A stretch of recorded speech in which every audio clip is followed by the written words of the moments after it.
Now, Lord Christopher Monckton was Margaret Thatcher's science advisor. He is a scholar, a writer, all-round good fellow, and he's brave enough as well, brave enough to take on the climate change fanatics who've become the fierce guardians of what I think is a new pagan religion. He joins me from London, England. Welcome to you, sir. Well, Michael, it's lovely to be with you. Thank you so much. Now, let's begin with a general question here. The assumption in Canada, and little children are now taught it from the earliest age, is that man-made global warming, man-made climate change is a terrible thing, it's sinful, and we have to all come together in this great consensus to stop it happening. Is that true? No. The truth of the matter is that, yes, if you add carbon dioxide to the atmosphere, you will get some warming. But the fact is, you won't get very much. There's so much carbon dioxide already in the atmosphere, about 0.04%, that adding a tiny bit more, say another 0.04% this century, which is roughly what everybody expects will happen, is not really going to make that much difference to the temperature. You might be looking at 1, maybe 1.5 Celsius over the whole of the century. After all, we've already had the first decade of the 21st century and no global warming at all in that decade, and no sea level rise either.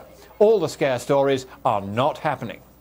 So when we're told, I mean, let's take the first 10 years of this century, we're told that, of course, there are polar bears committing suicide all over the world, that sea levels are changing, but we're told there's already evidence of this. That's just not true? No, it isn't. Sea level has been rising probably for the last 200 or 300 years. Beyond that, we can't really go. And it's been rising at around 8 inches to 1 foot per century. Not really anything to write home about. And it's likely to go on rising, I would guess, at roughly that rate. But again, in the first 10 years of this century, not much evidence of sea level rise at all. In fact, over the last couple of years, it's even been falling. And that is consistent with a pattern of no global warming, because it's only if you get a warmer climate that the top bit of the sea warms up a little and the sea occupies a bit more space because it's a bit warmer. But it's not very much. Yet again, they've exaggerated. They've said maybe we're going to see 2 feet at maximum of sea level rise. That's the official estimate, 2 feet maximum. And their best estimate is actually around 1 foot, which I guess is about right. And frankly, 1 foot of sea level rise in a century is something that we can very, very easily live with, because that's what we have been living with for the last 300 years. Get used to it.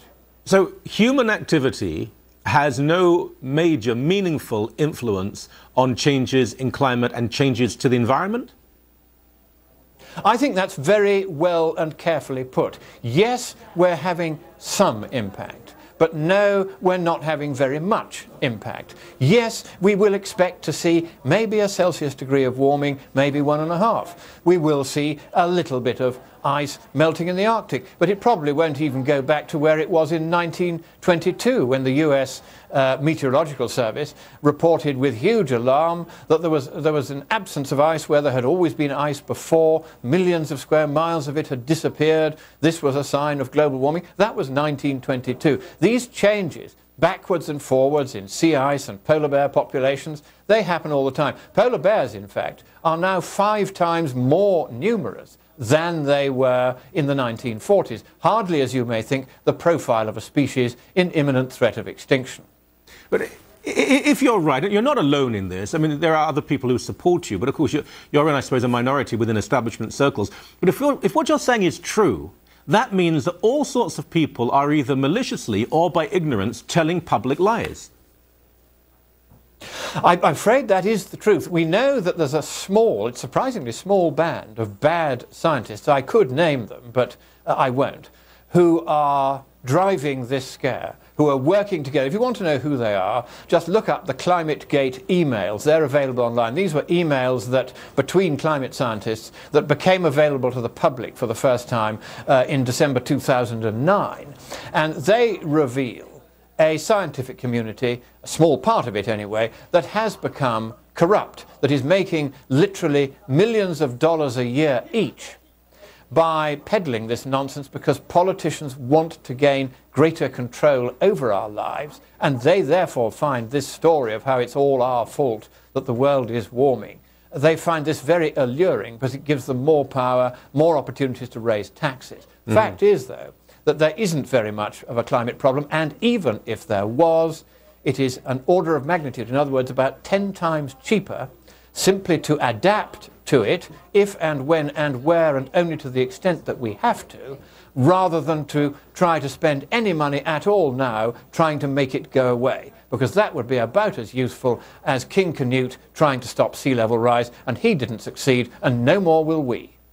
Just before we go to the break, we'll come back for a second segment. For the uninitiated, ClimateGate, because I think that this revealed the heart of what is going on with this movement. Just tell us briefly what ClimateGate was. Climate scientists around the world, the ones who are driving this scare, had been plotting this for many years, and they had been exchanging emails about how they were going to tamper with the data, interfere with the peer-reviewed journals, have editors who were uncongenial to them sacked, make sure that papers that took the other point of view from respectable scientists were delayed until they could get their reply in first. All these games were being played. And the ClimateGate emails released by a whistleblower at the University of East Anglia, or depending on your political point of view, stolen by a hacker. These emails reveal a few poisonously nasty, malicious scientists who are right at the heart of this debate. At least one of them, and probably two, are now under criminal investigation for fraud against taxpayers by getting grants for stuff that they'd basically just made up for the sake of peddling this scare. And I think that when one or two of them actually face trial for the fraudulent results this tiny group have produced, and they've then bullied everybody else into silence, I think that will truly be the end of the scare. It's collapsing anyway. More and more people have noticed that although the weather changes, it doesn't seem to change particularly in any one direction. Yeah. And therefore, frankly, the public has got the point. This is another scam to increase the power of the governing class and to increase their ability to raid us for taxation. It is not a real scientific scare. There is nothing whatsoever to be worried about.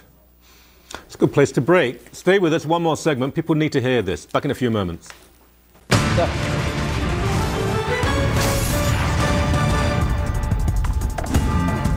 Welcome back to Lord Christopher Monckton. He was the science advisor to Margaret Thatcher. He's a first-class scholar and writer. Now, if you Google him, I'm going to be absolutely candid with you, you'll see various attacks. This is what happens, though. This is what does happen. If you dare to question establishment wisdom, whether left or right, frankly, you will come under attack. Your reputation will be challenged. My golly, my Wikipedia entry, there were 3 or 4 people who were changing this every single day to make me look as though I was some sort of ogre, and far worse with someone like Lord Monckton. So please listen to what he has to say. So I want to ask you this because you mentioned ClimateGate and the University of East Anglia in Norwich. What those emails also revealed was that scientists who, even if they were just lukewarm on the issue, they wanted to know more, even if there was any questioning of the standard line, there were calls to try and get them fired, to try and put them out of work. This is very severe stuff. Well, it is, and it's happened to 1 or 2 of my friends. Unfortunately, they have lost their jobs over this because the viciousness of this narrow political faction on the hard left, which has taken over the environmental movement and is driving this nonsense, has to be seen to be believed. It's very unfortunate. I mean, you were mentioning a moment ago, just before we did the intro to this bit, that your Wikipedia entry has been tampered with. Well, mine too. If you read that, it makes me look like a complete maniac and a lunatic, and this is what they do. They think that because they can't argue with us on the science or the economics, they argue with us instead by trying to attack our reputations. This is straight out of that left-wing hero, the Saul Alinsky playbook. How you demolish the other side when you know you can't beat them in argument. You destroy their reputations. There's been a long-running campaign against me, for instance, on the ground that I say I'm a member of the House of Lords and the House of Lords says I'm not. Well, I've now had actually to take the trouble of going and getting a legal opinion to find out whether I am a member of the House of Lords or not, and it turns out that I am. I was right all along, and the House of Lords itself got it wrong. Why did they get it wrong? Because a particular official there, who was in the pockets of this environmental lobby, they rang him up and they said, we want you to come out hours before he makes a national broadcast on Australian television in a debate at the National Press Club in Canberra, and we want you to denounce him for having said he's a member of the House of Lords. And the clerk, silly idiot, went along with it. He's now made himself look like a complete idiot. We've now got an opinion which says he was wrong, and he's going to have to resign. So now we're beginning to hit back against these attempts to shred our reputations. But in the meantime, I just quietly get on with my economic and scientific researches. Right. I publish from time to time, and people can then form their view on whether I'm right by looking not at the reputation which has been deliberately wrecked, if you like, or they try to wreck it, by the usual suspects, but look at the quality of the work that's actually produced, and you find it's not that bad. In fact, there have only been 2 really serious attempts to challenge me on the science in the last 5 years. One was by a ridiculous figure, an associate professor of thermal conductance at a Catholic Bible college in Minnesota somewhere, who went round making up quotations he said I'd said, none of which I had said, and then getting understandably angry reaction from other scientists, and then citing those scientists against me. That's the kind of technique these people use. And so one just has to put up with this and get on with it anyway, and just don't let them bully you. If you want to say, we want to ask a question, just ask it, and don't take no for an answer, and don't let them destroy your reputation. Give an example. One of the ClimateGate emails, perhaps the guy right at the centre of all this, Dr. Michael Mann from Penn State University. Yeah. He's the guy who made up the hockey stick graph that purported falsely to show that the medieval warm period, which was warmer than today, never really happened in the northern hemisphere. Well, actually, it did happen, and there's multiple lines of evidence, in fact, hundreds of papers out there showing that it happened. But when somebody recently said to him, OK, what do your precious tree rings show the temperature changes should have been in the last 40 or 50 years when we had thermometers watching too?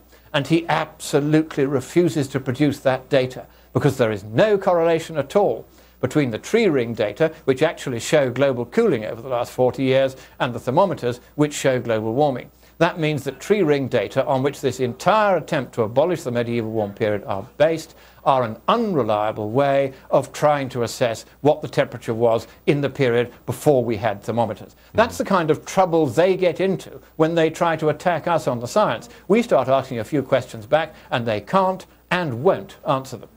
But it's one thing for you or for me. I mean, I don't speak about this issue too often. I'm not an expert. I don't pretend to be one, as so many people do in media. But if you're a student at university, if you're someone who doesn't have tenure, you're teaching at a university, if you're someone at high school, if you mention that the standard wisdom actually doesn't have much behind it, it's like speaking out as a Christian on campus or questioning part of a gay agenda. You're immediately marginalised, if not actually made unemployed.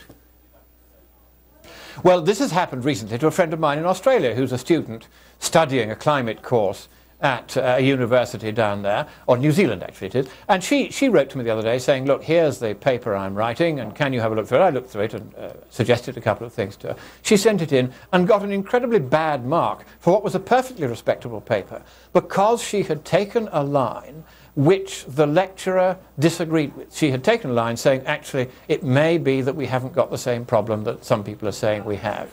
And the mere fact that she put in this little caveat in a paper that otherwise went along with the official line was enough. And they said, if you dare to say anything of this kind, we will always give you a bad mark every time you say that. Ugh. Now, that is not how academia is supposed to work. But this is happening all over the place now. The hard left, the Marxist left, the fascist left, call them what you like, they're totalitarians at root. They want only one point of view to prevail. The mistake they've made is in trying to poison science by politicizing it, just as they have tried to poison everything else they touch by politicizing it. And science, in the end, is about finding objective truth, and every day that passes shows more and more clearly that they simply got it wrong.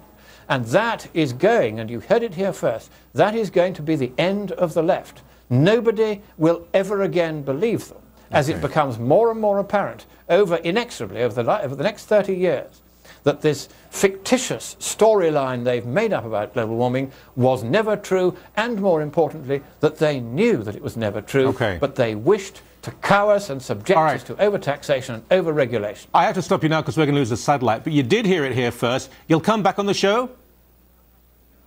Whenever you like, Michael. Marvellous. It's always a pleasure. All right, you take care. Thank you for what you're doing, and thank you for your time.